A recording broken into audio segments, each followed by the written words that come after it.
ce projet de loi a été rédigé unilatéralement et en toute opacité par les seuls services du ministère de l'administration territoriale, dans le seul but de restreindre les libertés de réunion et de manifestation en violation de tous les instruments juridiques qui ont inscrit la liberté de réunion et de manifestation sans restriction dans l'ordonnancement juridique togolais, à savoir la Déclaration universelle des droits de l'homme de 1948, le Pacte international relatif aux droits civils et politiques de 1966, la Charte africaine des droits de l'homme et des peuples de 1981, la Charte des partis politiques de 1991, le Code électoral en vigueur, la Constitution du 14 octobre 1992.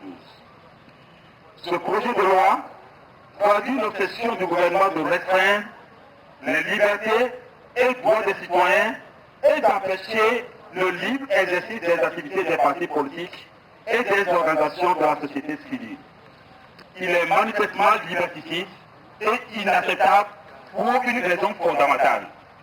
Le droit reconnu aux hommes et aux femmes de se réunir et de manifester relève de la liberté de penser et de la liberté d'expression consacrée dans toutes les déclarations relatives aux droits fondamentaux humains.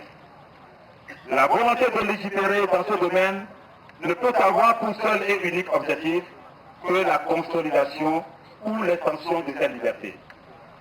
Tel n'est pas l'objectif de ce projet de loi qui, loin d'être une avancée, est une entrave de plus aux libertés au moment où des stations de radio sont arbitrairement fermées et des journaux injustement poursuivis. Ce texte ne vise qu'à légaliser les pratiques discriminatoires anticonstitutionnelles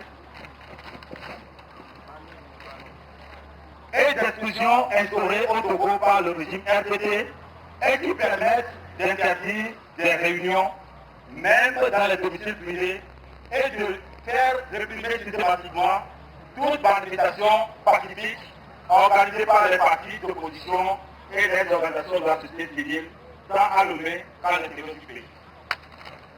Il apparaît clairement que non content de violer quotidiennement la Constitution et les lois de la République, le régime RPT, réfractaire à la transparence et à la mise en place de cadres légaux et institutionnels sains, s'engage par ce projet de loi dans la mise en œuvre d'un plan visant à liquider toutes les libertés publiques, liberté de presse, liberté de réunion et de manifestation, etc., conquises ou retenues par le peuple togolais.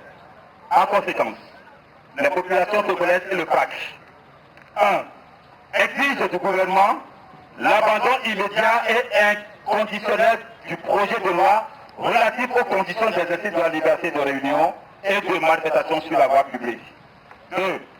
Mettre en garde l'Assemblée nationale et l'administration territoriale contre l'adoption d'une telle loi. Fait à Lomé, le 24 mars 2011, pour le PAC, le président national de l'AIC, Jean-Pierre Favre. Merci.